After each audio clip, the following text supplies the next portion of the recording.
ओम शांति। 18 जून 2026 आज की साकार मुरली रंगीन बड़े बड़े अक्षरों में पढ़ें, सुने और गहराई से मंथन करें। हम प्रतिदिन प्रातः 4 बजे, 6 बजे, 4 बजे शाम को 8 बजे 4 बार मुरली मंथन करते हैं। आप इस मुरली मंथन में साथी व सहयोगी बन सकते हैं, जिसके लिए इसी वीडियो के डिस्क्रिप्शन बॉक्स में गूगल मीट का लिंक दिया हुआ है, जिस लिंक के द्वारा आप चारों टाइम रोजाना जब भी सुविधा हो आप जुड़ सकते हैं। फिर भी आपको जुड़ने में कठिनाई हो रही है तो आप इसी वीडियो में सामने व्हाट्सएप नंबर देख रहे हैं, उस पर मैसेज करके आप लिंक पुनः मंगा सकते हैं, प्रश्न पूछ सकते हैं, सुझाव दे सकते हैं। और इससे भी सबसे बढ़िया जो तरीका है वो ये है कि आप इसी वीडियो में नीचे चलती हुई लाइन में एक व्हाट्सएप नंबर के बाद www Brahma Kumaris BK Om Shanti Brahma Kumaris BK Om Shanti देख रहे हैं। उसकी स्पेलिंग एकदम सिंपल है, सभी स्मॉल लेटर्स। ब्रह्मा कुमारीज लिखना है, S लिखना है, उसके बाद BK ओम शांति लिखना है, कोई गैप नहीं देना है, .com। जैसे ही आप ये लिखेंगे तो आपके सामने इस प्रकार से ब्रह्मा कुमारीज BK ओम शांति .com के साथ आपको ब्रह्मा कुमारीज BK ओम शांति होम लिखा हुआ दिखाई देगा। इसको आप क्लिक करेंगे तो आप ब्रह्मा कुमारीज के और BK ओम शांति होम में आ जाएंगे। Welcome to the home of godly knowledge, जहां आपका स्वागत है ईश्वरीय ज्ञान के घर में। और परमपिता परमात्मा से पढ़ना आपका जन्म सिद्ध अधिकार। इस अधिकार को प्राप्त करने के लिए आपको ऊपर 2 YouTube चैनल दिए हैं, जिनमें आप किसी भी चैनल को क्लिक करके देखेंगे, उस समय की जितनी भी वीडियो अपलोड हुई होंगी वो आपको वहां पर दिखाई देगी। कहीं भी आपको जाने की जरूरत नहीं है। हमारे 2 चैनल हैं, दोनों चैनल में जिस भी चैनल पर आप जाना चाहें यहाँ से जा सकते हैं। उसके बाद हमारा सबसे बड़ा इम्पोर्टेंट खजाना है हमारी मुरली। हमारी मुरली हमें यहाँ पर नीचे जो लिंक दिया है उस पर आप क्लिक करेंगे तो आपके पास मुरली अवेलेबल है, और इस मुरली को आप सभी भाषाओं में अपना कन्वर्ट करके सुन सकते हैं, पढ़ सकते हैं। इसके साथ सुनने का भी इसमें ऑप्शन है, और आप डाउनलोड भी करना चाहें तो जिस भाषा में इसको डाउनलोड करना चाहते हैं आप उस भाषा में डाउनलोड भी कर सकते हैं, प्रिंट निकाल कर पढ़ सकते हैं। और जैसे आपको अच्छा लगे, मोबाइल में, लैपटॉप में पढ़ना अच्छा लगता है तो वहाँ से पढ़ सकते हैं। यदि आप पेपर में पढ़ना चाहते हैं तो आप इसको यहाँ से डाउनलोड करेंगे उसी भाषा में और आप पढ़ सकते हैं। ये आपको 2 दिन पहले आगे की मुरली, जैसे आज आप देख रहे हैं, आज आपको 21 तक मुरलियाँ अवेलेबल हैं। आज 18 तारीख है और 21 तक आपको मुरलियाँ अवेलेबल हैं, और पीछे की सारी मुरलियाँ हैं। आप पीछे कितना भी जाते जाएंगे, बस एक एक करके जितने दिन पीछे जाएंगे तो आप पीछे की भी मुरलियाँ प्राप्त कर सकते हैं। इसके साथ आपको रोजाना एक प्रश्न पत्र मिलता है, मुरली के प्रश्नों को पूछा जाता है। इससे क्या होता है कि आपको ऐसे लगता है जैसे कि आपने मुरली पढ़ ली है, और मुरली पढ़ने के बाद आपसे पूछा जा रहा है तो उससे पता लग जाता है कि मैंने मुरली कितनी ध्यान से पढ़ी है, उससे रिवाइज हो जाती है, मेन पॉइंट्स आपको याद हो जाते हैं। ये 2 लैंग्वेज में, इंग्लिश में भी और हिंदी में भी, दोनों साथ साथ है, ड्यूअल लैंग्वेज में बना हुआ है।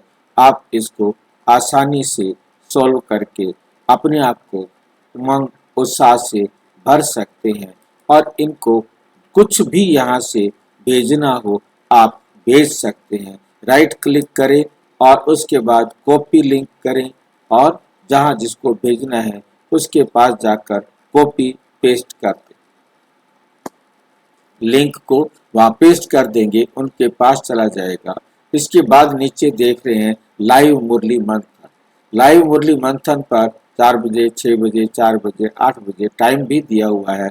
आप अपनी सुविधा अनुसार जब भी जुड़ना चाहते हैं आपने सिर्फ एक बार क्लिक करना है और ये आपके सामने खुल जाएगा और खुलते रेडी टू ज्वाइन, बस आप ज्वाइन कर सकते हैं। कोई लिंक को याद रखने की, कहीं कॉपी पेस्ट करने की ज़रूरत नहीं है।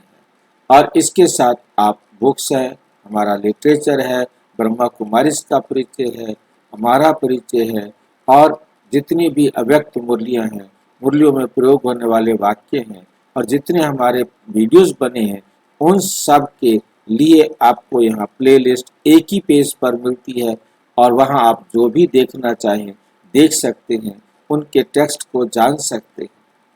उसके साथ ब्रह्मा कुमारीज बीके ओम शांति वेबसाइट में आना, बीके ओम शांति में आना, जितने भी हमारे मोबाइल नंबर्स हैं, फेसबुक है, इंस्टाग्राम है, टेलीग्राम है, उन पर आप जुड़ सकते हैं। और यहाँ सबसे नीचे ये सबसे बेस्ट ऑप्शन है कि हम किसी को भी उनके घर के पास ब्रह्मा कुमारीज केंद्र बताना चाहते हैं पूरे वर्ल्ड में, केवल ये एक लिंक उसके पास कॉपी करके पेस्ट करके भेज दिया जाए। जैसे ही वो इस लिंक को खोलेगा ये ऑटोमेटिक वहाँ की लोकेशन को ले लेगा और वहाँ की लोकेशन को लेकर जहाँ भी खुलेगा और उसके आसपास के सेवा केंद्र बता देते। कुछ करने की जरूरत नहीं, उसको कुछ भी लिखने की जरूरत नहीं, सिर्फ उसने इसको क्लिक किया, ये ऑटोमेटिक जहाँ भी क्लिक होगा वहाँ की लोकेशन को ऑटोमेटिक सर्च करेगा। जैसे ही मैंने क्लिक किया तो इसने ऑटोमेटिक गुरुग्राम को सिलेक्ट कर लिया और उसके आसपास से जितने आप देख रहे हैं ये सेंटर्स वो दिखा रहा है। इसी प्रकार पूरे वर्ल्ड में ये सेंटर्स और सेंटर के साथ आपको ये भी दिखाएगा कि इस सेंटर्स का गुरुग्राम सेक्टर 47 में कितनी दूर है और उसका मोबाइल नंबर। और उसके साथ आप यहाँ पर देखेंगे एक को भी लिंक क्लिक किया जैसे गुरुग्राम के ये सारे सेंटर्स दिखा रहा है। सबसे पहले हमारा जो सबसे पुराना सेंटर है गुरुग्राम का वो दिखा रहा है, उसके बाद ये सारे सेंटर दिखा रहा है और भी सेंटर्स कितनी दूरी पर हैं वो भी बता रहा है और कितना मोबाइल नंबर क्या है कांटेक्ट करने के लिए वो भी दिखा रहा है।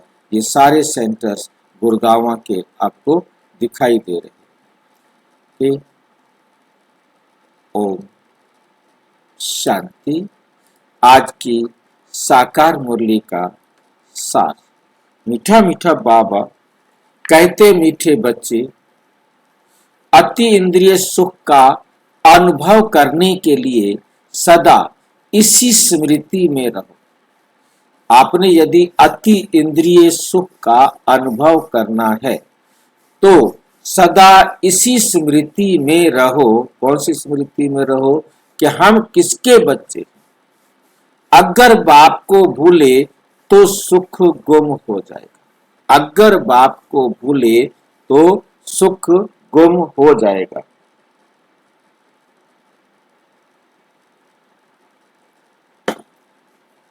कोई मुझे बताएगा बाप को भूलने से सुख क्यों गुम हो जाएगा?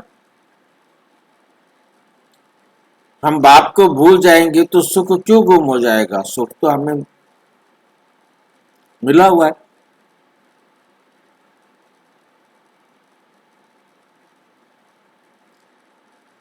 कोई नहीं बता सकता।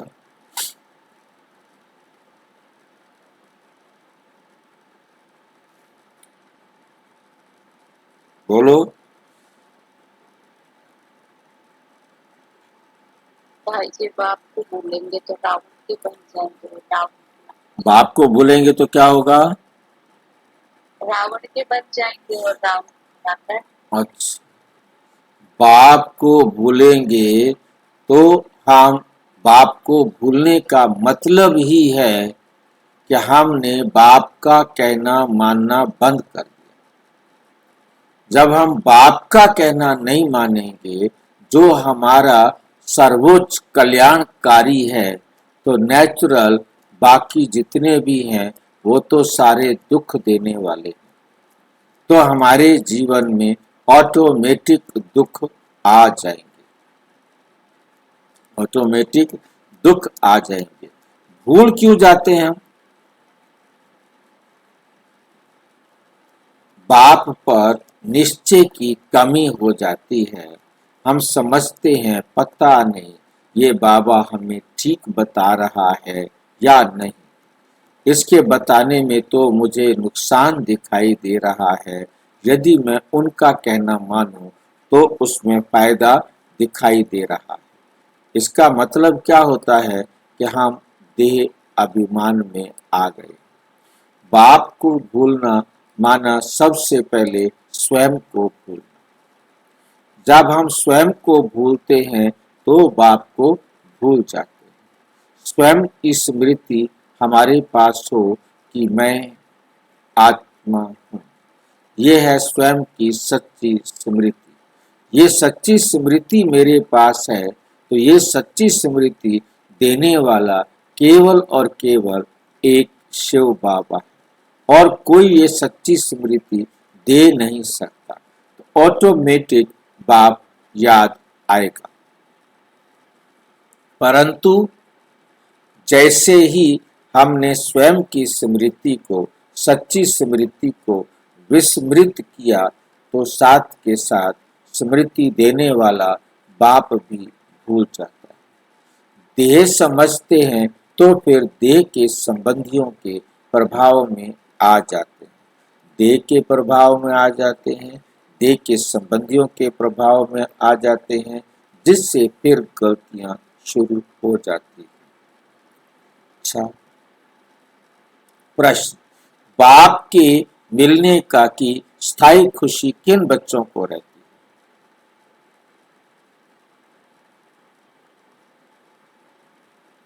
है?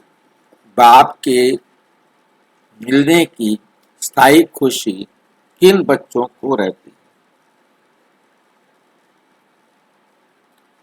किन बच्चों को रहती है? जिन बच्चों ने एक से अपने सर्व संबंध जोड़े। कोई मुझे बता सकता है ये एक दिखाई ना देने वाले बाप के साथ हम सारे संबंध कैसे जोड़े? बताओ। एक तो दिखता नहीं, कोई प्रैक्टिकल में काम करता नहीं, ज्ञान सुनाने वाला काम किया, उस टाइम हमने कुछ मूल्य तो हमने सुन ली 1990 से डायरेक्ट, परंतु अब वो दिखता तो है ही नहीं। 17 के बाद तो गुम हो गया।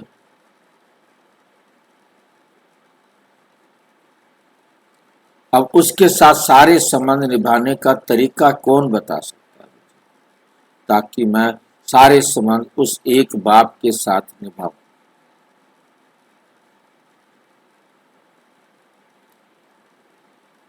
किसी मुरली में बताया है बाबा ने कि मेरे साथ सारे संबंध निभाने का तरीका ऐसा है?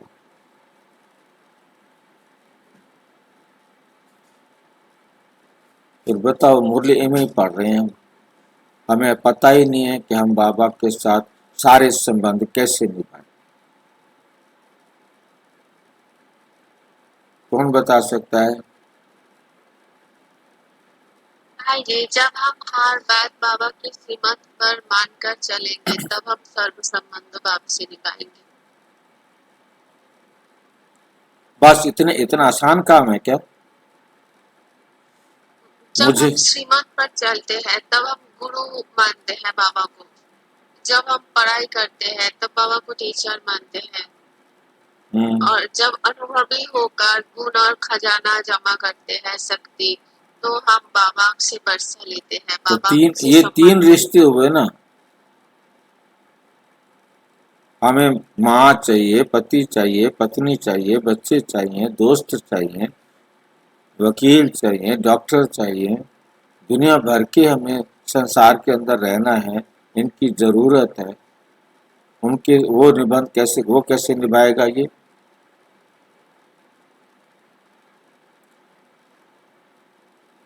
जो भी संबंध निभाए बस बाबा का ही बात मानना है।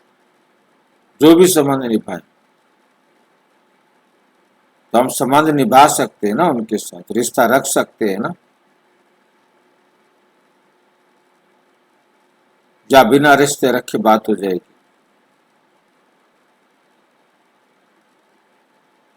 बाबा खुद तो कहते हैं सबके साथ रहो, सबको छोड़कर जंगल में नहीं जाना, यहाँ आकर नहीं बैठ जाना। फिर कहता है उनके साथ संबंध, सारे संबंध मेरे साथ रखो।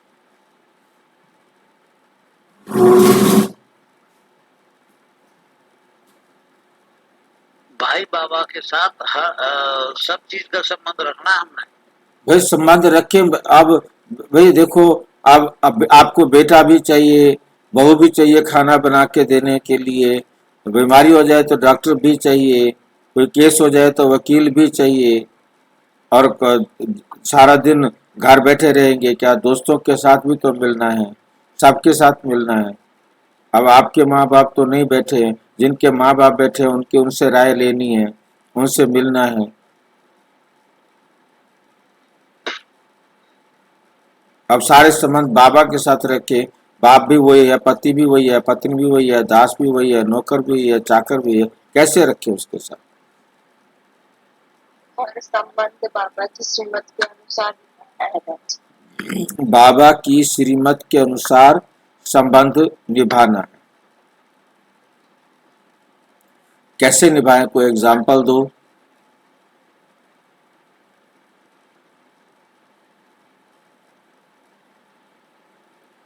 कोई उदाहरण है इसका?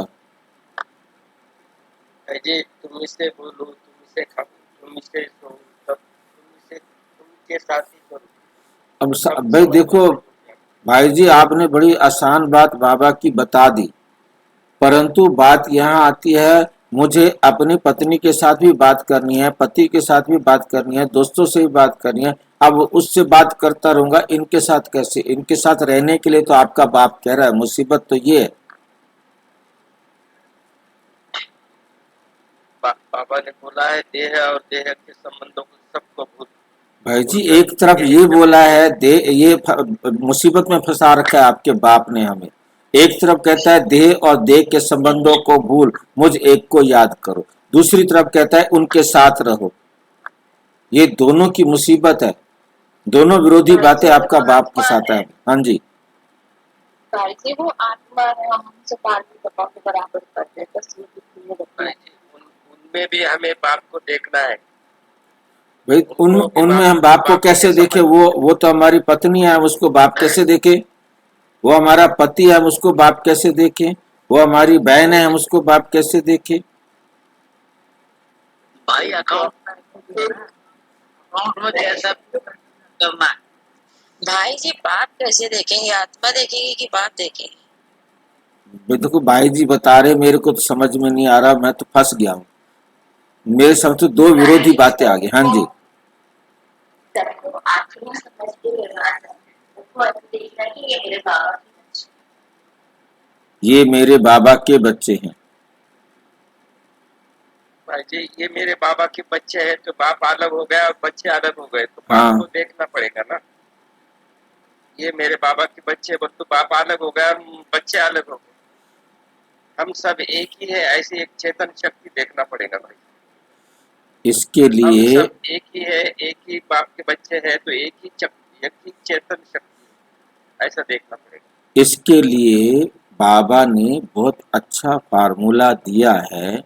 वो फार्मूला ये है कि जो बात मैं कह रहा हूँ, जो बात दूसरे भी कह रहे हैं, किसी भी रिश्ते में है, चाहे वो पति है, चाहे वो पत्नी है, चाहे वो माँ है, चाहे वो डॉक्टर है, चाहे वो इंजीनियर है, दुनिया का कोई व्यक्ति, जो बात शिव बाबा कह रहा है उसके विपरीत यदि कोई कह रहा है उसे नहीं मानना। पहली लाइन, जो बात बाबा कह रहा है मुझे वही माननी है, उनकी बात नहीं माननी। यदि वो बाबा की श्रीमत के अनुसार भी है, मतलब जो बात बाबा कह रहा है वही बात दुनिया वाला कोई और भी करने के लिए कह रहा है, तो भी काम बेशक वही करो जो बाप कह रहा है। और ये भी याद रखो कि बाप ने कहा है, इसलिए मैं माँ के कहने पर भी ये काम कर देता हूँ। बाप ने अलाउ किया हुआ है। पति कह रहा है तो भी कर देता हूँ, टीचर कह रहा है तो भी कर देता हूँ, दुश्मन कह रहा है तो भी कर देता हूँ, क्योंकि बाप ने ये काम करने के लिए इजाजत दी है। परंतु जिस काम को करने की इजाजत बाबा ने नहीं दी है, वो चाहे दुनिया का कोई भी मनुष्य कहे, कोई भी रूप में कोई भी संबंध वाला कहे, मैंने कहना नहीं माना। दोनों अवस्थाओं में मैंने अपनी स्मृति में रखना है। बात करना कोई बुराई नहीं है, उनके साथ बैठना कोई बुराई नहीं है, परंतु उनके साथ बात वो करनी है जो बाबा की श्रीमत के अनुसार है। उनकी बात वो माननी है जो उनके बाबा की श्रीमत के अनुसार है। जो बात बाबा की श्रीमत के अनुसार नहीं है वो मैंने किसी की नहीं मानी।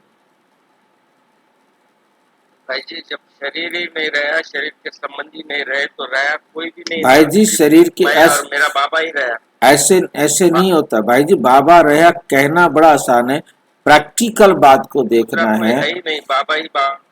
देखिए भाई जी, आप अपनी अपनी अवस्था के अनुसार ऐसा सोच सकते हैं, परंतु हमें अपने परिवार में बैठना है। उनके साथ बेशक बात कर रहे हो, परंतु हमारी बुद्धि में हो वो बात करे जो बाबा को लाइक है। हम वो व्यर्थ की बात ना करें, वो नेगेटिव बात ना करें जो बाबा की परमिशन नहीं है। उनके साथ बात करो, उनके साथ रहो, उनके साथ खाओ, उनके साथ पियो, उनके साथ बैठो, परंतु बाबा को साथ रख। हमारी बुद्धि, हमारा बाबा किसी को दिखाई नहीं देता। हमारा बाबा हर वक्त हमारे साथ रह सकता है और उसको पकड़ कर रखे, उसकी अंगुली के अनुसार हम उन सब के साथ रहें, तो क्या होगा कि हम बाबा के साथ हैं, भीड़ में भी बाबा के साथ हैं। वो सारे मेरे बाबा के बच्चे हैं, परंतु वो जो कुछ भी करने के लिए कह रहे हैं या कर रहे हैं वो उनका पार्ट है। मैंने उतना एक्सेप्ट कर लेना है, उतना कर देना है विद बाबा की परमिशन, उनकी परमिशन से नहीं। वो भी करना है तो बाबा's परमिशन, बाबा की परमिशन के साथ करना है, क्योंकि बाबा ने वो करने के लिए परमिशन दी है। यदि बाबा ने परमिशन नहीं दिए तो मत करो, खत्म बात। कोई भी युक्ति से उसको टालो। सांप भी मर जाए लाठी भी ना टूटे। ये है परमात्मा के साथ सर्व संबंध निभाना, सबके साथ रहते हुए, क्योंकि परमात्मा अब शरीरधारी बन के तो मेरे पास आएगा नहीं। अब संबंध तो होते हैं शरीर के, आत्मा का तो अपने साथ कोई किसी के साथ संबंध नहीं। परमात्मा हमारा बाप नहीं, उसने हमें पैदा नहीं किया। वो हमारा पिता नहीं तो हमारी माँ नहीं, हमारा टीचर नहीं, हमारा गुरु नहीं, हमारा कुछ नहीं, परंतु वो सारे संबंध आकर अपने कर्तव्यों से निभाता है, बिना दिखाई देते हुए पर काया प्रवेश करके हमें ज्ञान सुनाता है, वर्षा देता है और जीवन मुक्ति की राह दिखाता है।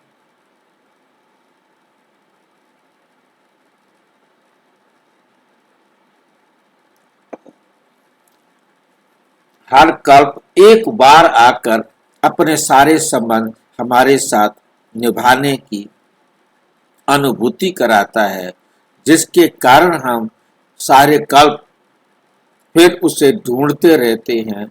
शुरू में तो भूल कर आ जाते हैं, फिर गाते रहते हैं, तुम्हें माताश्च पिता तुम्हें, तुम्हें बंधुश्च सखा तुम्हें, तुम्हें विद्याश्च द्रविणम तुम्हें सर्व मम देव देव, तुम ही मेरे सर्व कुछ हो। तो वो संबंध इस समय निभाया जाता है, उसको हमने निभाना है। परमात्मा को साथ रख के, परमात्मा का कहना माना, चाहे माँ ने कहा, चाहे बाप ने कहा, चाहे टीचर ने कहा। तो जब हमने जिसने कहा उसकी जगह पर हमने परमात्मा का कहना माना, तो हमने परमात्मा के साथ सारे संबंध निभाए। पिता का भी निभाया, क्योंकि हमने उस पिता का कहना नहीं माना, इस पिता का कहना माना। उस माता का कहना नहीं माना, इस माँ का कहना माना। उस बाप का पति का कहना नहीं माना, इस पति का कहना माना। उस पत्नी का कहना नहीं माना, इस पत्नी का कहना माना। उस नौकर का कहना नहीं माना, इस नौकर का कहना माना। हमने हर एक के कहने का, उनका कहना नहीं मानना, हमने उन दोनों के सामने रख के अपनी बुद्धि में इसका कहना मानना है। जब हम इसका कहना मानकर उनके साथ उस रिश्ते को निभाएंगे, तो हमने सारे संबंध एक बाप के साथ निभाए। ये युक्ति है, ये विधि है, ये वंडरफुल विधि है परमात्मा के साथ सर्व संबंध निभाने की। मेहनत करते हैं, किसी देहधारी को याद नहीं करते, उन्हें ही स्थायी खुशी होती है। मेहनत करते हैं, किसी देहधारी को याद नहीं करते। जैसे बाबा को याद करना माना, बाबा का कहना माना। हम देहधारियों के साथ रहेंगे, परंतु कहना उनका नहीं मानेंगे। देहधारी को याद नहीं करते, पर हम किसी भी देहधारी का कहना नहीं मानते। लाइन समझ, बहुत अच्छी तरह समझना है। बाबा बड़ी अच्छी युक्ति से सिखाते हैं कि हमने किसी देहधारी को याद नहीं करना, किसी भी देहधारी का कहना नहीं मानना, चाहे वो अच्छा हो चाहे वो बुरा। हमने वो कहना मानना है जो बाबा की श्रीमत के अनुसार, चाहे वो अच्छा है बुरा है। बाबा कहता है ये कहना नहीं मानो, तो हमने नहीं मानना, बस सिंपल सा फार्मूला। उसके लिए हमें युक्ति लगानी है और अपने आप को वहां से हटा लेना। भाई जी सामने वाला है ही नहीं कोई, तो कैसे उसका नहीं है कहना भाई भी जी? कहाँ रहा? कैसे तो कैसे सामने आप वाला कहेंगे कोई नहीं दिखाई है? ही नहीं देगा, तो आप उसका कहना भी कहाँ देखिए, दिखाई देगा? आपकी बाबा का ही अवस्था, बाबा ही बाबा दिखाई देगा। देखिए भाई जी, आपकी अवस्था और सबकी अवस्था एक जैसी नहीं हो सकती। आप सामने वाले को देखकर सोच सकते हैं, आपने अपनी स्टेज बनाई होगी कि आप सोच सकते हैं, परंतु मैं अपनी स्टेज को देख रहा हूँ। मेरे सामने मेरे माँ बाप अब तो नहीं है, परंतु मेरे माँ बाप होते, अब वो मुझे कहे तो उनके साथ तो मुझे रहना पड़ेगा ना, उनकी सेवा तो करनी पड़ेगी ना, उनके साथ बात करनी पड़ेगी, सुनना भी पड़ेगा, सुनाना भी पड़ेगा। अब उनका कहना मुझे उतना मानना है जितना बाबा की श्रीमत के अनुसार है। नहीं है तो मुझे उसको क्या करना है? ये तो नहीं कि बाबा ने कहा हो कि तुम घर परिवार बच्चे छोड़ करके आप यहाँ आके बैठ जाओ। यदि ऐसे कह देता तो मेरे लिए आसान था कि मैं छोड़ छाड़ के सबको वहां एक ही धक से छोड़ देता और वहां जाके बैठ जाता। पर तो एक तो मुसीबत है ना, मुझे तो बाबा ने ये कहा है कि तूने परिवार के साथ रहना है, बच्चों के साथ रहना है। अब बच्चों के साथ रहना है तो बच्चों के पास आना भी है, जाना भी है, मिलना भी है और उनके काम करने भी हैं।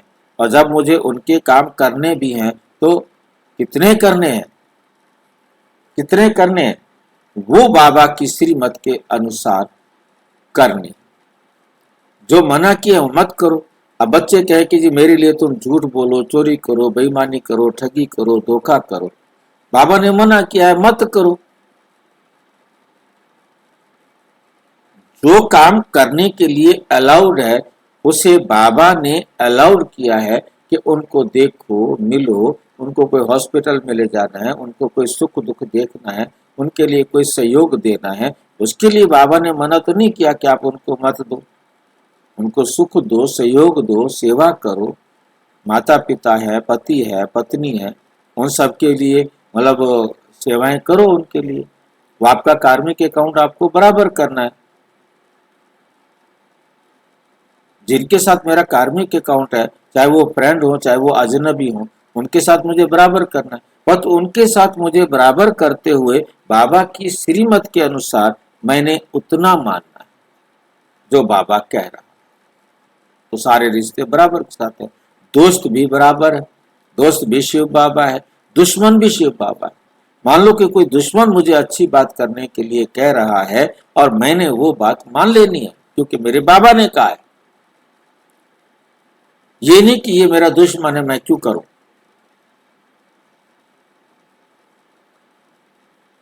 तब भी हम सारे संबंध बाप के साथ निभाते हैं। ये वंडरफुल युक्ति है, ये वंडरफुल विधि है परमात्मा के साथ सर्व संबंध निभाने की।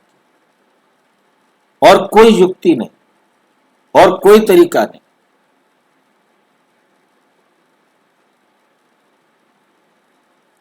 बाबा ने हमें घर बार छोड़ने के लिए नहीं कहा।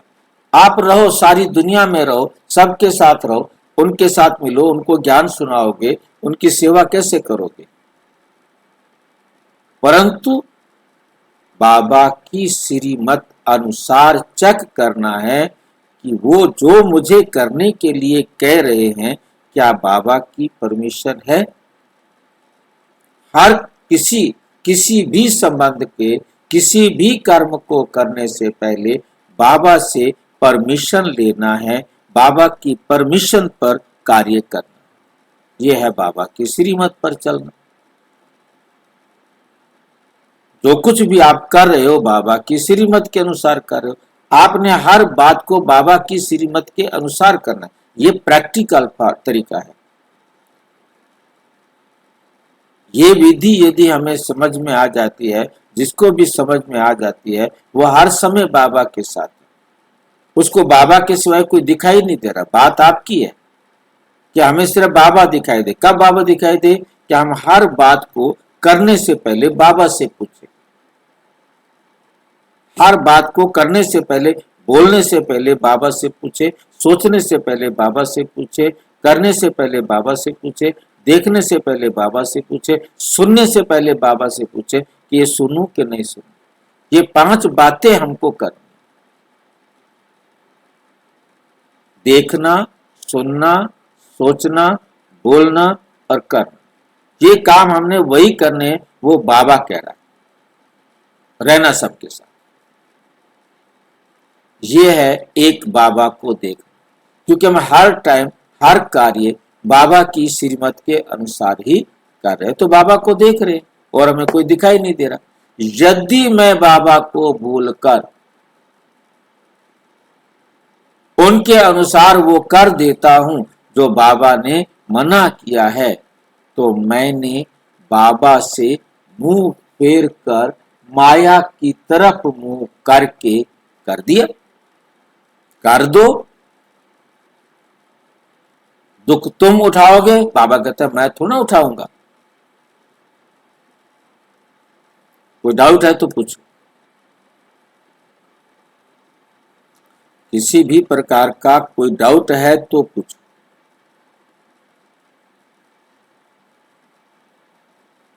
चले आगे। भाई जी, हाँ जी। रहना सभी के साथ, हाँ सिर्फ बाबा का कहना मानना। हाँ, बाबा के अनुसार जैसे बाबा ने परमिशन दी है, कानून बाबा का चलेगा। तो रहेंगे कैसे उन लोग के साथ? उनके साथ कैसे रहेंगे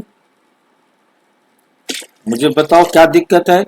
एग्जाम्पल दो कोई के कैसे रहेंगे उनके साथ। सबसे बड़ी प्रॉब्लम एक पति की या पत्नी की आती है। वो कहेंगे कि विकार में जाने के लिए, जिसके लिए बाबा ने मना किया है। बाकी तो कोई झगड़ा है ही नहीं, ठीक है कि नहीं। उसके लिए युक्ति लगाओ।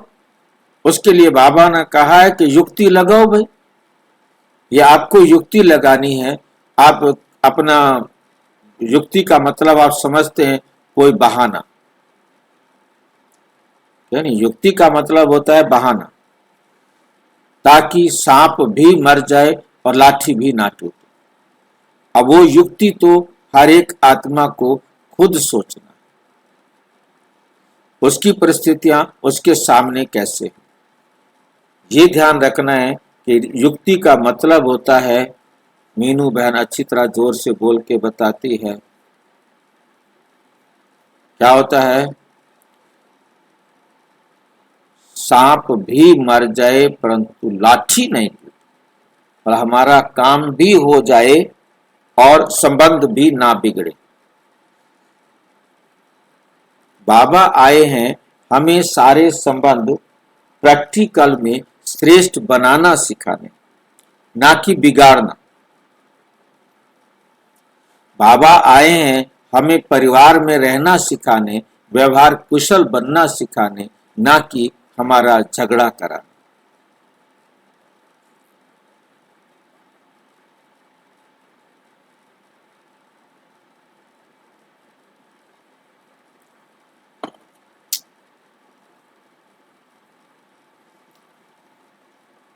और किसी को कोई प्रश्न हो तो पूछो, फिर मुरली शुरू करें।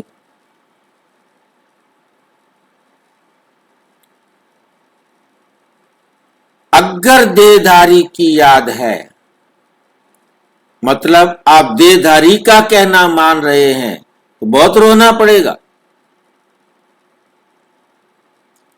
कहना नहीं मानना है उन, बस इतनी याद रखना। कहना एक बाप का मानना है। विश्व का मालिक बनने वाले कभी रोते नहीं। तुम विश्व का मालिक बनने आए हो, तुम्हारा बाप तुम विश्व का मालिक बनाने के लिए आया है। तुम्हें ये नशा हो तो तुम कभी रोएंगे नहीं। गीत, बचपन के दिन भुला न देना, आज हंसे कल रुला न देना। ओम शांति। बाप कहते हैं, मीठे बच्चे हम बेहद के बाप के बच्चे हैं, ये भूलो मत, ये भूलो मत। ये भूले तो अपने को रुला देंगे। छी दुनिया में बुद्धि चली जाएगी। बाप की याद से अति इंद्रिय सुख भासता है, ये सुख बाप को भूल जाने से गुम हो जाएगा।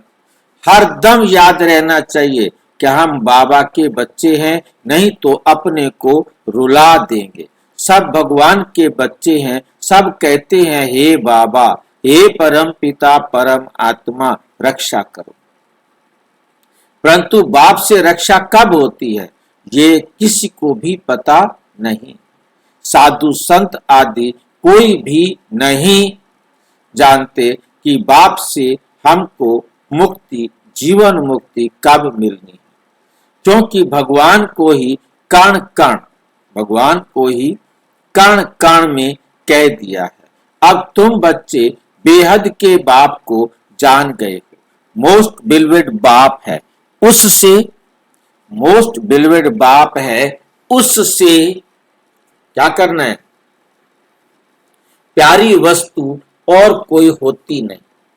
उससे प्यारी वस्तु और कोई होती नहीं। ऐसे बाप को ना जानने कारण ना जानना बड़ी भारी भूल है। शिव जयंती क्यों मनाते हैं?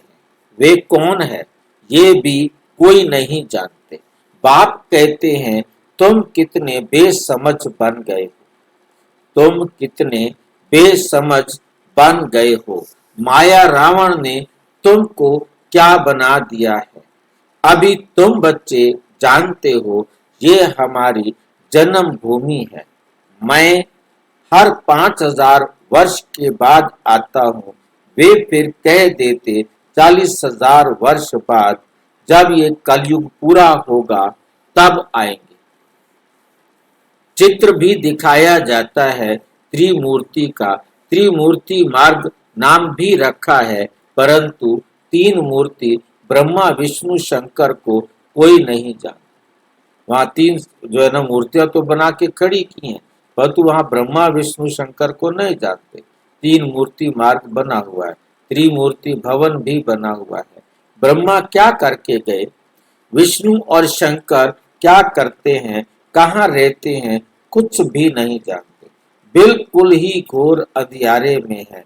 बाप है रचयिता, उनकी ये कितनी बड़ी रचना है। कितना बेहद का नाटक है। इसमें बेहद के मनुष्य रहते हैं। आज से 5000 वर्ष पहले जब सतयुग था भारत में, जब इन लक्ष्मी नारायण का राज्य था, तो और कोई राज्य नहीं था। भगवती श्री लक्ष्मी भगवान श्री नारायण को कहा जाता है। श्री राम सीता को भी भगवान राम भगवती सीता कहते हैं।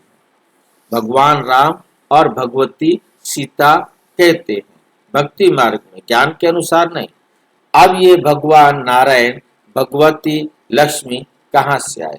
राज्य करके गए, परंतु उनकी जीवन कहानी तो एक भी नहीं जानते। मतलब दुनिया वाले भक्ति की कहानियां कहते हैं, परंतु उनसे पूछो कि ये लक्ष्मी नारायण कब भगवान भगवती थे, कैसे बने थे, क्या किया था। राम सीता कब थे, कैसे बने थे, पता नहीं। राम सीता के लिए फिर भी एक झूठी कहानी बना के रामायण लिखी हुई है, वो भी सत्य नहीं है। क्या सबूत है कि वो सत्य नहीं है? क्योंकि वो अब से 2000 साल पहले लगभग लिखी गई, और अब से 2000 साल पहले इस पृथ्वी पर कहीं पर भी कोई राम और कोई अयोध्या या कोई जो है ना लंका इस प्रकार से राज्य में नहीं थे। 2000 साल पहले जो भी राजा थे उनका इतिहास हमारे पास अवेलेबल है। उन्होंने इसको लाखों वर्ष पहले कह दिया है। तो लिखे 2000 साल पहले और लिख दे उसके साथ लाखों वर्ष पहले। अब 2000 से अब तक हमारी कितनी पीढ़ियां बीत गई, कौन सबूत दे?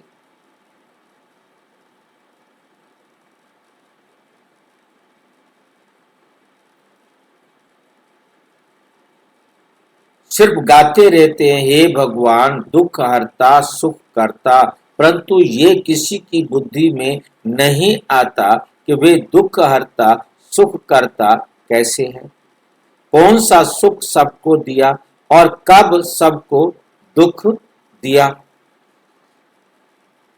कुछ भी नहीं जानते, कुछ भी नहीं जानते। तुम बच्चे अभी यहाँ राजयोग सीख रहे हो भगवती लक्ष्मी भगवान नारायण बनने के लिए। जानते हैं भगवती सीता भगवान राम भी बनने का है। 8 जन्म सतयुग में पूरे करके फिर राम सीता के राज्य में आने वाले हैं।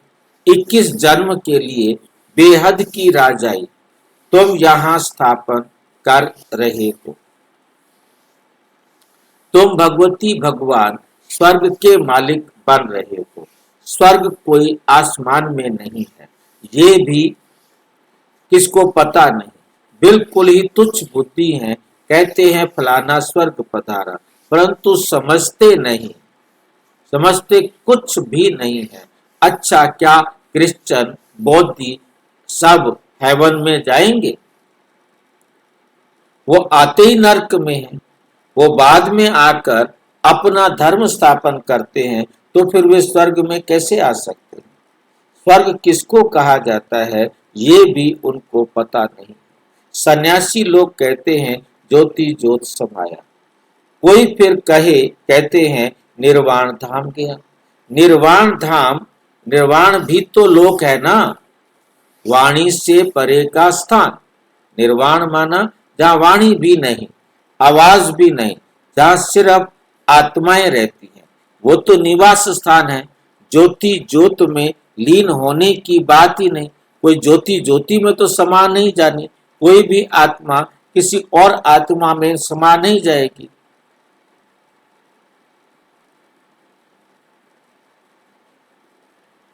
क्योंकि ये कहना कि पानी पानी में, पानी की बूंद है पानी में समा गई, परंतु ऐसा नहीं होता। पानी की बूंद पानी में समा जाए, मिक्स हो जाए, फिर हम उसे अलग ना कर सके। क्योंकि यहाँ तो आत्मा परमात्मा अलग अलग है। हर आत्मा यूनिक है, परमात्मा भी एक यूनिक आत्मा है। ये एक दूसरे के पास पास हो सकते हैं, परंतु मिक्स हो सकते हैं, परंतु ये नहीं कि इनको अलग नहीं किया जा सकता, ये अलग भी रहेंगे और साथ भी रहेंगे। साथ रहना और एक दूसरे में मिक्स हो जाना, गुम हो जाना, वो ऐसा नहीं होता है। तो आत्माएं सब साथ साथ हो सकती हैं, क्योंकि एक ही ब्रह्मांड में रहती हैं, एक ही घर में रहती हैं, एक ही अवस्था में रहती हैं।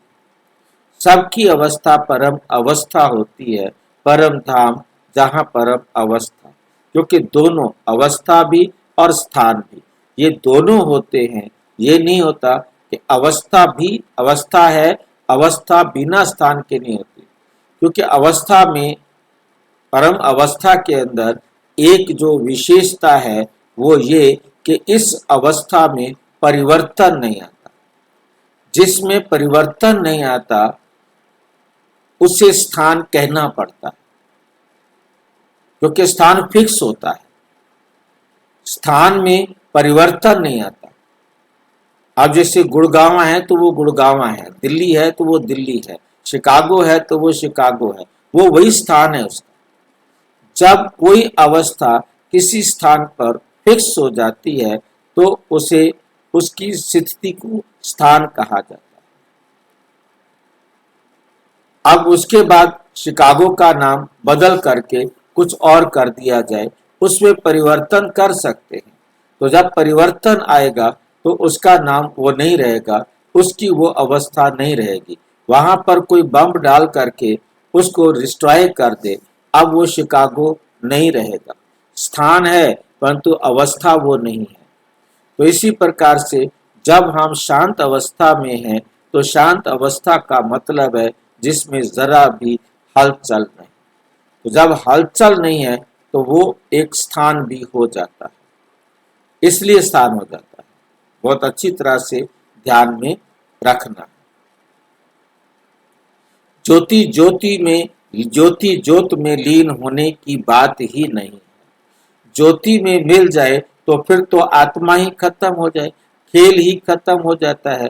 इस ड्रामा से कोई भी आत्मा छूट नहीं सकती, कोई भी मोक्ष को पा नहीं सकती। गीत का अर्थ भी कोई समझते नहीं, ना जीवन मुक्ति का अर्थ समझते हैं, ना आत्मा परमात्मा का अर्थ समझते हैं। बाप कहते हैं तुम्हारी शक्ल तो मनुष्य की है जो इन देवताओं की भी थी। सतयुग आदि में देवताएं थे, उन्हों का 2500 वर्ष राज्य चला, बाकी 2500 वर्ष की बात है जिसमें और सब धर्म आते हैं। 5000 वर्ष के बदले मनुष्य कह देते हैं लाखों वर्ष। कल्प वृक्ष की आयु है, परंतु तुम्हारी बात समझने के लिए भी नहीं आएंगे, समझने के लिए नहीं आएंगे। हाँ, आएंगे भी वही जिन्होंने कल्प पहले आकर समझा। जिन्होंने कल्प पहले आकर समझा वही आकर समझेंगे। पहले तो समझाना है। एक है हद का सन्यास, जो सन्यासी लोग घर बार छोड़कर जाते, घर बार छोड़ जाए जंगल में बैठ जाते हैं, जंगल में रहते हैं। पहले पहले वे सतो प्रधान थे, फिर वे तमो प्रधान बन गए। तो जंगल से लौट कर आए, बड़े बड़े महल बनाए हैं। इन सन्यासियों ने भी पवित्रता के आधार पर भारत को थमाया, क्योंकि वो पवित्र रहे तो उन्होंने इस आग से दुनिया को बचाया। क्योंकि सबसे बड़ी बात क्या होती है कि पुरुष जो है आक्रामक होता है और वो पवित्रता को धारण कर लेता है, तो अनेक अनेक जो फीमेल बहनें हैं, आत्माएं हैं, उनको इस आग से बचने का अवसर मिलता है। क्योंकि जहाँ मतलब जो है ना पुरुष ज्यादा हो, स्त्रियां कम हो, वहाँ ये अत्याचार, ये जुल्म बढ़ जाता है। तो जहाँ पुरुष कम हो जाए, जितने पुरुष योगी बन गए, तपस्वी बन गए, सन्यासी बन गए, उतनी स्त्रियों को एक अवसर मिल गया स्वतंत्र आजाद रहने का। मतलब वो फिर दूसरों के साथ जैसे भी उनका पार्ट होगा, परंतु आप समझ सकते हैं कि वे इस प्रकार से उन्होंने इस आग से दुनिया को थमाया, भारत को थमाया। क्योंकि जिन प्रांत के अंदर स्त्रियां कम है, पुरुष ज्यादा हैं, तो वहां पर झगड़ा होता है, वहां पर ही भ्रष्टाचार ज्यादा होता है। जहां बराबर हो तो फिर दिक्कत कम हो जाती है, और जहां बहनें ज्यादा हों तो वहां उनकी वैल्यू, स्त्रियों की वैल्यू कम हो जाती है। इस प्रकार से मतलब जो है पवित्रता के आधार पर भारत को थमाया जरूर है, भारत की सेवा की। ये संन्यास धर्म नहीं होता तो भारत एकदम विकारों में जल मरता।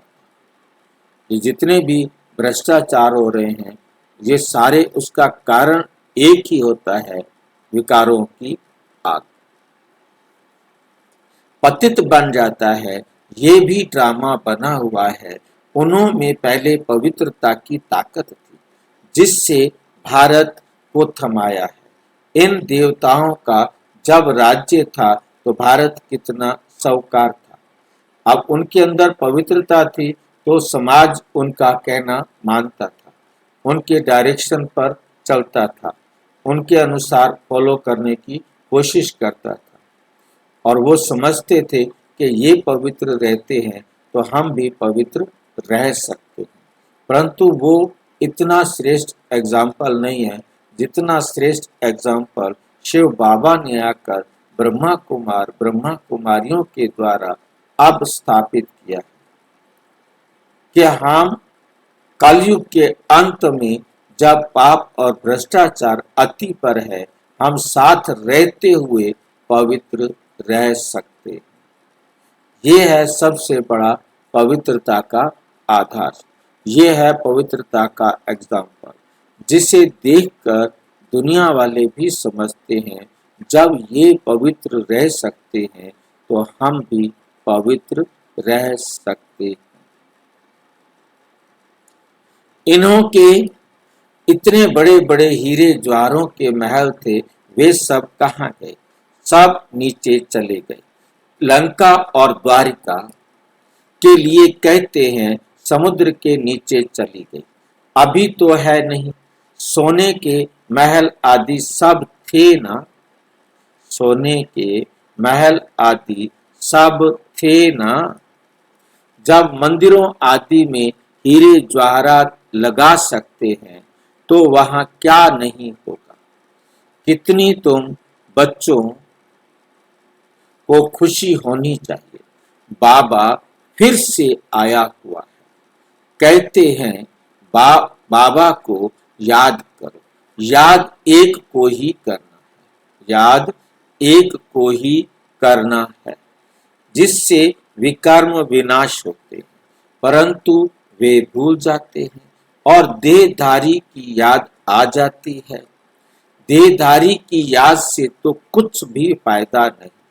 बाप कहते हैं माम एकम याद करो, मुझ एक को याद करो। किसी भी देहधारी को याद नहीं करो। अम्मा मरे तो हलवा खाना है, एक बाप की याद से ही कमाई है।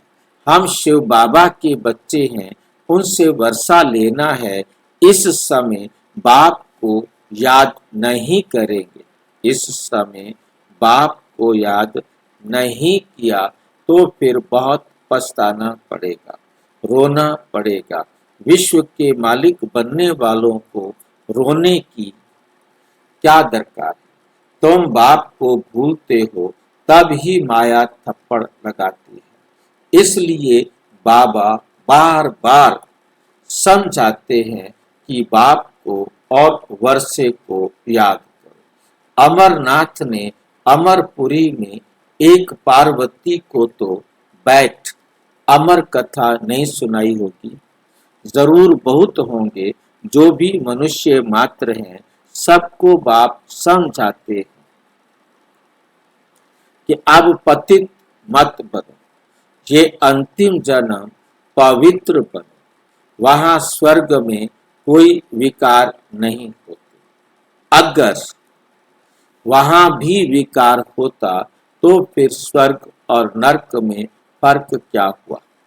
देवी देवी देवताओं की महिमा गाते हैं। सर्वगुण संपन्न 16 कला संपूर्ण है। भगवान आकर भगवान भगवती ही बनाएंगे, सिवाय भगवान के कोई बना ना सके। भगवान तो एक ही है। गाया भी जाता है, भगवान भगवती की राजधानी यथा राजा रानी तथा प्रजा भी वही होगी। परंतु भगवान भगवती कहा नहीं जाता। इसलिए कहा जाता है आदि सनातन देवी देवता धर्म। ये किसी को पता नहीं, ये किसको पता नहीं है। इनकी ब्रह्मा की आत्मा को भी बाप समझाते हैं। एक बाप की, एक दादा की दो आत्माएं हैं ना। एक आत्मा 84 जन्म लेती है, दूसरी आत्मा पुनर्जन्म रहित है। बाप कभी पुनर्जन्म नहीं लेते। एक ही बार आकर सारे विश्व को पवित्र बनाने के लिए हमको राजयोग सिखाते हैं। बाप तुमको समझाते हैं, मैंने इनमें प्रवेश किया है, ये 84 जन्म भोग आए हैं। अब इनके बहुत जन्मों का ये अंतिम जन्म है। अब मैं निराकार हूँ, तो कैसे आकर बच्चों को राजयोग सिखाऊं, क्योंकि मेरा तो शरीर नहीं है, तो मैं बच्चों को कैसे राजयोग सिखाऊं। इसलिए तो तुम प्रेरणा से तो कुछ हो नहीं सकता। तो मैं ऊपर से ऐसे प्रेरणा का संकल्प दे दूं और सारी दुनिया बदल जाए, ऐसे तो कुछ हो ना सके। श्री कृष्ण भगवानोवाच तो हो ना सके, वो कैसे आ सकता है। वे तो है ही सतयुग का प्रिंस। अब वो संगम पर कलयुग में कैसे आएगा। 16 कला संपूर्ण, फिर त्रेता में होते हैं उसकी 14 कला, द्वापर में उसकी हो जाती है 8 कला। अब वो बन गया है 0 कला। अब 0 कला वाला श्री कृष्ण कैसे सबको पावन बनाए। बाप समझाते हैं, पहले बाप को याद करो। पहले क्या करो, बाप को याद करो, नहीं तो माया एकदम थप्पड़ मार देगी। छुई मुई का एक झाड़ होता है, हाथ लगाओ तो मुरझा जाए। इस तुम्हारा भी ऐसा ही हाल होता है।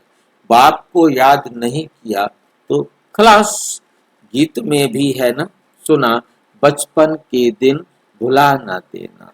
बाप को भूले तो कहाँ ना कहाँ चोट लगेगी, मतलब दुख पहुंचेगा। बाप कहते हैं तुम हमारे बच्चे हो ना, ये शरीर तो विष से पैदा हुआ है, वे इनके लौकिक माँ बाप हैं, ये तो पारलौकिक बाप, और इनको फिर अलौकिक बाप कहा जाता है। ब्रह्मा को अलौकिक बाप, वो पारलौकिक बाप, और शरीर का लौकिक बाप। ये हद का था, फिर बेहद का बन गया। अभी देखो ये लौकिक बच्ची निर्मल शांता बैठी है। ये लौकिक भी है, अलौकिक भी है, और पारलौकिक भी है। इसे एक ही बाप में 3 बाप मिले, इसकी तो मौज है।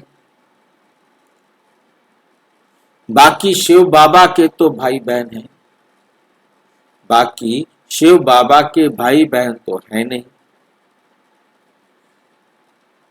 ना लौकिक, ना अलौकिक, ना पारलौकिक। कितना फर्क है। एक बाप का बनना मासी का घर नहीं है। एक बाप का बनना मासी का घर नहीं है।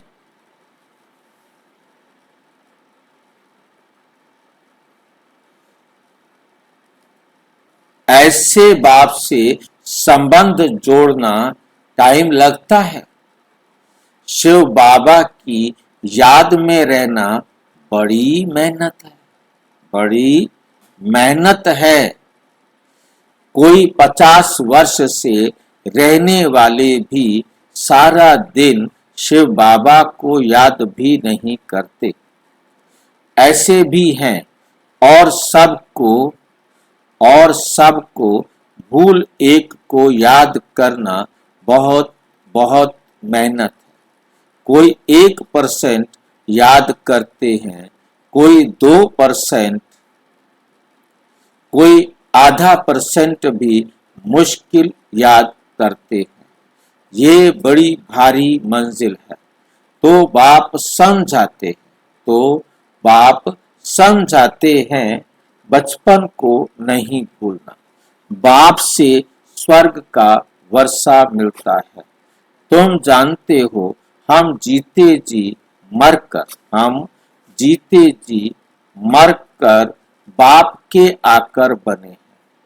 नई दुनिया में जाने के लिए तो तुम्हें स्थायी खुशी रहनी चाहिए।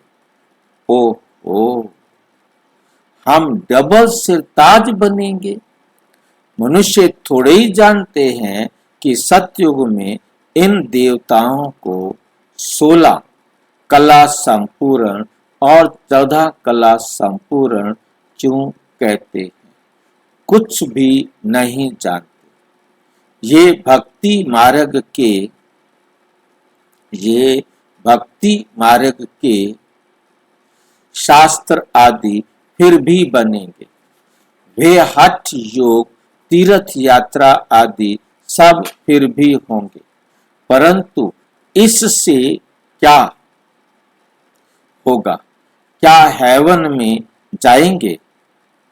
नहीं, बहुत रिद्धि सिद्धि से काम करते हैं। रिद्धि सिद्धि वाले बहुत हैं। हजारों मनुष्य उनके पिछाड़ी पड़ते रहते हैं। रिद्धि सिद्धि से बहुत घड़ियां आदि चीजें निकालते हैं। ये थोड़े ही समझते हैं कि ये अल्प काल के लिए सब हैं। इसमें बहुत मेहनत करनी पड़ती है। ये रिद्धि सिद्धि आदि सीखने की भी किताब होती है। कितने लाखों मनुष्य उनके पिछाड़ी पड़ते हैं। तुम बच्चे जानते हो हमको बाबा से स्वर्ग का वर्षा मिलता है। इन आंखों से जो कुछ देखते हो वे नहीं रहेगा। बाप समझाते हैं तुम अशरीरी आए थे, फिर शरीर 7 पार्ट बजाया। अगर 84 लाख का हिसाब किताब बताएं तो 12 मास पूरा साल लग जाए। हो ही नहीं सकता। 84 जन्मों का हिसाब किताब बताना तो बिल्कुल सहज है। तुम 84 का चक्र लगाते रहते हो। सूर्यवंशी है तो चंद्रवंशी नहीं। सूर्यवंशी घराना पूरा हुआ फिर चंद्रवंशी बने। अभी तुम जानते हो हम हैं ब्राह्मण वंशी, फिर देवता वंशी बनना है, इसलिए हम पढ़ाई पढ़ रहे हैं। फिर सीढ़ी नीचे उतरते उतरते वैश्य शूद्र बनेंगे। अभी अपने 84 जन्मों की स्मृति आई है। ये चक्र भी याद करना पड़े। बाप को याद करने से एवर वेल्दी बनेंगे। पाप कट जाएंगे। चक्र को जानने से चक्रवर्ती बन जाएंगे। तुम जानते हो ये पुरानी दुनिया कब्रिस्तान बननी है। कुछ भी नहीं रहेगा, खत्म हो जाएगा। राम गयो, रावण गयो, जाको बहु परिवार। राम भी गया, रावण भी गया, जिसके पास 1.25 लाख नाती पोती थे। कोई भी दिया बाती करने के लिए नहीं बचा। कोई भी दिया बाती करने के लिए नहीं बचा।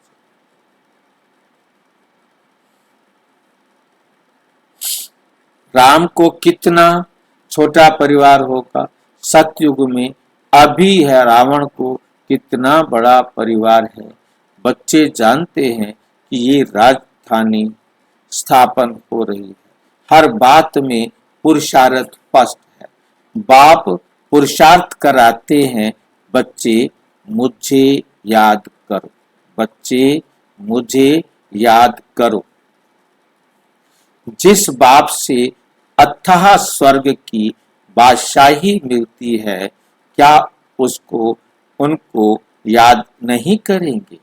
बाप स्मृति दिलाते हैं, बाप क्या करते हैं, स्मृति दिलाते हैं कि तुम स्वर्ग के मालिक थे, अब फिर से पुरुषार्थ कर स्वर्ग के मालिक बनो। अच्छा, मीठे मीठे सिक्की लधे बच्चों प्रति माता पिता बाप दादा का याद प्यार और गुड मॉर्निंग। रूहानी बाप की रूहानी बच्चों को नमस्ते। हम रूहानी बच्चों की रूहानी बाप दादा को नमस्ते नमस्ते नमस्ते। धारणा के लिए मुख्य सार नंबर 1, कभी भी किसी बात में छुई मुई नहीं बनना है। ईश्वरीय बचपन को भूल मुरझाना नहीं, दुखी नहीं होना। इन आंखों से जो कुछ दिखाई देता है उसे देखते भी नहीं देखना है। एक बाप की याद में ही कमाई है, इसलिए देहधारियों को याद कर रोना नहीं। बाप और वर्षे को याद कर विश्व की बादशाही लेनी है। वरदान, श्रेष्ठ मत के आधार पर मायावी संग दोष से परे रहने वाले शक्ति स्वरूप भाव। बच्चों की एक कंप्लेन रहती है कि संबंधी नहीं सुनते, संग अच्छा नहीं है, इस कारण शक्तिशाली नहीं बन सकते। लेकिन श्रेष्ठ मत के आधार पर ज्ञान स्वरूप शक्ति स्वरूप के वरदानी बन अपनी स्थिति को अचल बनाओ। साक्षी होकर हर एक का पाठ देखो, अपने सतोगुणी पाठ में स्थित रहो। सदा बाप के संग में रहो तो तमोगुणी आत्मा के संग के रंग का प्रभाव पड़ नहीं सकता। स्लोगन, कर्म योगी वह है जो कर्म के कल्प वृक्ष की डाली पर बैठ कर्म करते भी उपराम स्थिति में रहे। ये अव्यक्त इशारे सदा हर्षित रहने के लिए अपनी नेचर को सरल बनाओ, सहनशील बनो। सदा हर्षित रहने के लिए अपनी नेचर को सरल बनाओ, सहनशील बनो। जैसे कोई की विशेष नेचर होती है, उस नेचर के वश ना चाहते भी चलते रहते हैं। कहते हैं चाहता नहीं हूं लेकिन मेरी ये नेचर है।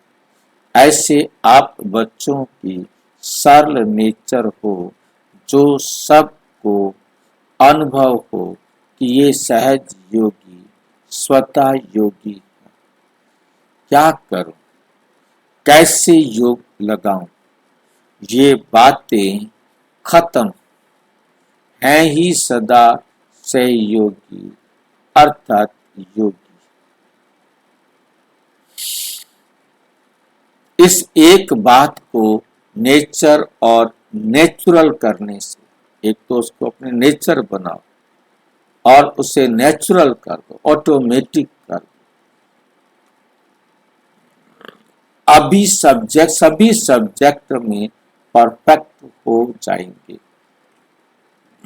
अच्छा, ओम शांति। और विस्तार से जानने के लिए प्रजापिता ब्रह्मा तुम्हारी ईश्वरीय विश्वविद्यालय के किसी भी सेवा केंद्र पर संपर्क करें और यदि कोई प्रश्न है तो 9213106986 पर केवल अराटाई या टेलीग्राम करें। 9650692270 पर केवल व्हाट्सएप करें। ओम नहीं, ओम शांति।